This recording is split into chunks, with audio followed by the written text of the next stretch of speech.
Bismillahirrahmanirrahim. Assalamu alaikum. My name is Hassan, and today we are going to display any element or section on all pages in Wix website. Before starting work, it's my request, please subscribe my channel. Thank you. Now back to our work. So we are in Wix editor and we are in home page, and then you see newsletter section. So we are going to display this section on whole website. So we are going to display this section globally on all Wix pages.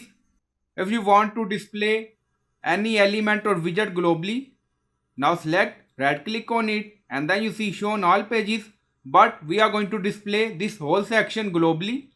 Now click on it. Now you see change background, right click on it. So we select this whole section, and then you see show on all pages, enable this option, and then click on publish. Now publish done, and then you see home page. You see this section on home page. So we are going to check on another pages. So now we are going to open any other page like contact page, and then you see link, so click on it. So we are in contact page, and then scroll down. Now you see this section display on contact page also. Initially this section display only on home page. So in this way you can display any element or section globally. So I hope you like this video. Please like, comment, share, subscribe. Thank you for watching.